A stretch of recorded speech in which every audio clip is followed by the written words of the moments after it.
Assalamualaikum dan salam hormat. Berita Pagi Sarawak edisi Sabtu 6 November bersama saya Muhammad Azizi Rahim. Ketua Menteri Datuk Patinggi Abang Johari Tun Openg menegaskan belum tiba masanya beliau mengumumkan senarai nama calon-calon untuk pilihan raya umum Dewan Undangan Negeri Dun Sarawak. Ini kerana beliau perlu berbincang dengan rakan-rakan komponen parti lain dalam gabungan Parti Sarawak GPS. Datuk Petinggi Abang Johari berkata beliau menyerahkan mandat untuk memilih kerajaan di tangan anak-anak Sarawak. Beliau berkata demikian ketika berucap pada Majlis Pemimpin Bersama Rakyat yang diadakan di Dewan Masyarakat Daro semalam. Mengenai kerusi Dun Daro, beliau memberi bayangan penyandang kerusi tersebut, Safi'i Ahmad, akan dikekalkan sebagai calon Parti Pesaka Bumiputera Bersatu PBB.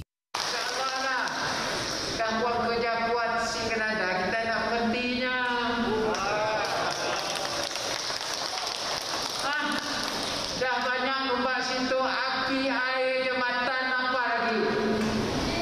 Nyak punya kuat, diri ngaji muda juga. Kelakar pun berapi-api. Malaysia menghadapi kekurangan bahan mentah biji koko bagi memenuhi keperluan pengisaran negara. Timbalan Menteri Perusahaan, Perdagangan dan Komoditi, Datuk Willy Mongin berkata ini berikutan pengeluaran koko negara tidak mencukupi dan Malaysia terpaksa mengimport bahan mentah yang berjumlah 320,000 tan setahun bagi memenuhi keperluan tersebut. Datuk Willy menjelaskan kebanyakan bahan mentah tersebut dibawa dari negara Ghana dan Ivory Coast. Menurut beliau, keluasan tanaman koko seluruh Malaysia adalah seluas 5,955 hektar dengan penglibatan seramai 5,098 pekebun kecil dengan produktiviti pengeluaran sekitar 0.14 metrik tan sehektar. Sehingga Jun tahun ini, jumlah pengeluaran biji koko kering di Malaysia adalah sebanyak 361.37 metrik tan, manakala jumlah pengisaran pula adalah 171,318 metrik tan. Berucap pada program Jom Bisamah Industri Koko di Kampung Semedang Padawan semalam, Timbalan Menteri itu berkata industri koko mempunyai potensi besar untuk diterokai semua pihak termasuk pekebun kecil. Dalam pada itu, beliau berkata Lembaga Koko Malaysia LKM telah membangunkan kluster koko yang berkonsepkan farm to table, iaitu model rantaian pengeluaran dari biji koko kepada produk koko dan coklat. Menerusi program itu, jelasnya LKM mengambil inisiatif untuk membina kompleks kluster koko di Kota Samarahan yang memproses sebanyak 50 tan biji koko kering tempatan kepada penghasilan produk koko setiap tahun. Ia diharap meningkatkan pulangan pendapatan pekebun kecil apabila kos pengangkutan pemindahan biji koko dapat dikurangkan selain penambahan pendapatan menerusi penghasilan produk-produk koko. Pada majlis itu, Dato' Willy turut melancarkan produk coklat jenama Celum yang dihasilkan dalam 5 perisa hasil tanaman bumi kenyalang seperti terung asam, lada hitam, rempah ratus, sagok dan tebaloi, iaitu dengan perisa Tiong Delight, sagok pearl, black pepper, tebaloi crunch serta lazy spice. Kepesatan pembangunan sebuah bandaraya penting dan memberi impak positif dalam pelbagai aspek khasnya untuk masyarakat setempat. Ibarat cendawan tumbuh selepas hujan, kawasan Satok terus dibangunkan selari dengan potensinya sebagai kawasan pelancongan. Menelusuri pembangunan pesat di kawasan Satok, Monica Geri ada laporannya.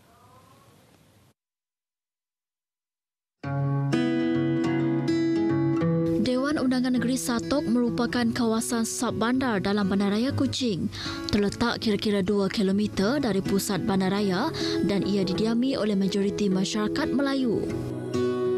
Gabungan kawasan perumahan serta perkampungan dengan kawasan perniagaan, kini ia giat ditransformasikan sejajar hasrat kerajaan membangunkan potensinya sebagai sebuah kawasan pelancongan. Di bawah inisiatif strategi ekonomi digital bagi tahun 2018 sehingga 2022, projek Kampung Warisan diperkenalkan. Ia melibatkan naik taraf perkampungan tradisi bermula dari Kampung Masjid sehingga Kampung nombor 6. Merangkumi projek naik taraf Jambatan Kampung Bintangor yang menjadi ikon pelancongan baharu, transformasi perahu tambang, e-basikal, khidmat pengangkutan multimod, pengindahan dan juga pemasangan lampu LED tebingan sungai. Memang banyaklah perubahan yang berlaku di kawasan Satok. Lebih-lebih lagi di kampung bermula dari Kampung Masjid hingga ke Kampung nombor 6.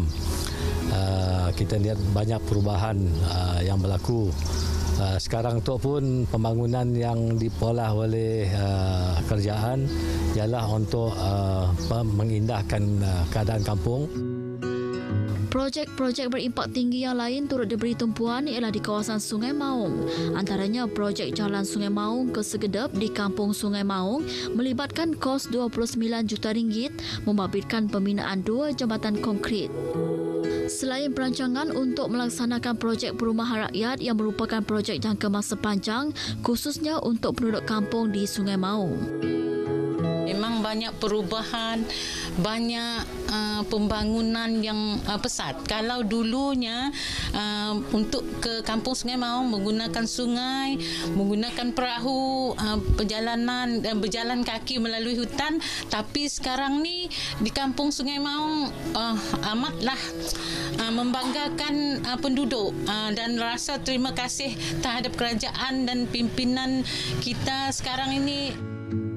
Dalam meningkatkan status sosio-ekonomi dan budaya masyarakat setempat, kawasan Satok dirancakkan lagi dengan seni reka bentuk bangunan yang moden sekaligus mengubah lanskap di kawasan ini seperti bangunan Hikmah Exchange yang masih dalam pembinaan dengan kos RM300 juta. Sementara itu, masjid tertua di tebingan Sungai Kuching, Masjid India yang wujud sejak 1834, kini dikenali sebagai masjid terapung, tersegam indah setelah dibangunkan semula dengan kos RM21 juta. Keindahan kawasan tumpuan pelancong dalam kawasan Satok juga diserikan dengan tarikan Jambatan Daruhana yang dibina dengan kos RM35 juta serta Jambatan Gantung Satok semestinya mempunyai nilai sejarah yang wujud sejak era pemerintahan Brooke telah dibina semula dengan kos RM8.05 juta. Bagi penduduk perniagaan di kawasan ini dalam memberi impak pembangunan, mereka juga berharap kawasan peninggalan seni dan sejarah terus dipelihara. I hope the young people can do the art. Continue to do the art, especially Sarawak's art. Pembangunan dalam kawasan Dewan Undangan Negeri Satok ini bukan hanya memberi manfaat ataupun nafas baharu pada lanskap pemandangan yang lestari, namun menekankan projek peremajaan bandar yang memandangkan kawasan ini banyak tempat yang bersejarah yang perlu dikekalkan nilai estetikanya. Dalam masa yang sama, banyak memberi manfaat kepada perubahan sosial dan ekonomi rakyat. Monica Geri, Berita RTM.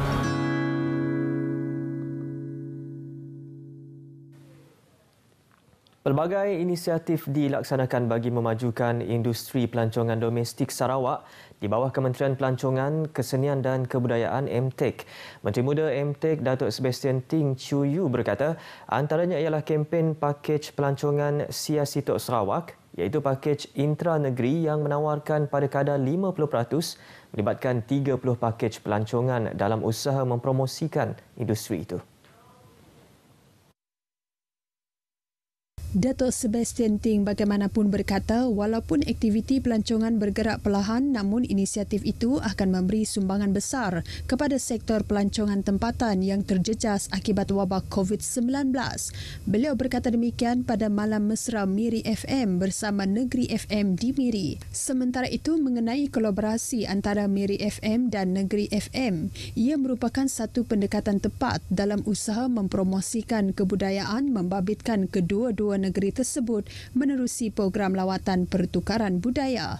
Dalam majlis berkenaan juga, Pengarah Penyiaran Negeri Sembilan, Kamal Roslim memberitahu, kerjasama kedua-dua stesen itu bertujuan memberi informasi dari aspek sosial, ekonomi, politik dan sosio-budaya.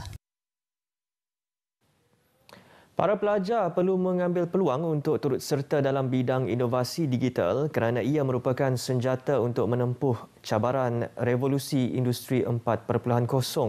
Menteri Muda Belia dan Sukan Datuk Snodan Lawan dalam kenyataan media memberitahu inovasi digital seperti automation, machine learning, Internet of Things, IoT dan real-time data berperanan penting pada masa depan. Datuk Snodan berkata program Think and Tinker TNT Mini Lab dianjurkan bersama Tabung Ekonomi Gagasan Anak Sarawak, Tegas Community Innovative Learning dan Jabatan Pendidikan Negeri Sarawak serta Sekolah Menengah Kebangsaan SMK Balai Ringin di Serian. Menurut beliau, SMK Balai Ringin terpilih sebagai salah sebuah sekolah perintis makmal TNT yang membolehkan pelajar untuk co-creating dan co-learning dengan menggunakan peralatan digital. Tambahnya lagi, TNT Mini Lab ini turut memberi ruang kepada pelajar bagi mengetengahkan bakat dan kemahiran mereka dalam bidang tersebut, terutamanya dalam mencipta produk inovasi digital dan robotik. Sekian berita pagi Sarawak edisi 6 November. Saudara, penyatuan keluarga Malaysia sangat penting dalam usaha kita bersama-sama memutuskan rantaian jangkitan COVID-19. Saya Muhammad Azizi Rahim. Assalamualaikum.